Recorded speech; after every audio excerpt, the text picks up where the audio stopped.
तंगदस्ती और बीमारी के सबसे बड़े असबाब कौन से हैं? अस्सलामुअलैकुम नासरीन। नंबर 1, खड़े होकर पानी पीना।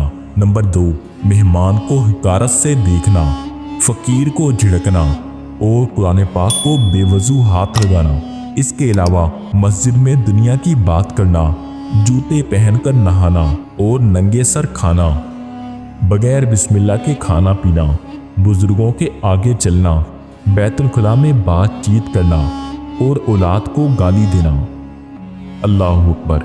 बैठकर इमामा शरीफ पहनना, झूठ बोलना, नहाने की जगह पेशाब करना, सुबह के वक्त सोना, दरवाजे पर बैठने की आदत, शिकस्ता कंघा इस्तेमाल करना, मगरिब के वक्त सोना, नंगे सर बैतुल खुला जाना, गुस्ल फर्ज होते हुए भी खाना, नमाज कज़ा करना, खाने के बर्तन को साफ ना करना, गाने बजाने में दिल लगाना, बगैर हाथ धोए खाना, खड़े होकर लिबास पहनना और अहलो अयाल से लड़ते रहना। ये वो तमाम बातें हैं जिनसे हम बचें तो सवाब भी हाथ आएगा और तंगदस्ती और बीमारियों से भी महफूज रहेंगे। अल्लाह से दुआ है कि अल्लाह अमल की तौफीक अता फरमाए।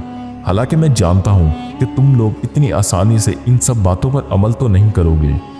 इसके लिए मैंने इस टॉपिक पर 3 वीडियोस और बनाई हैं। उनका लिंक भी इस वीडियो के कमेंट बॉक्स में तुम्हें मिल जाएगा।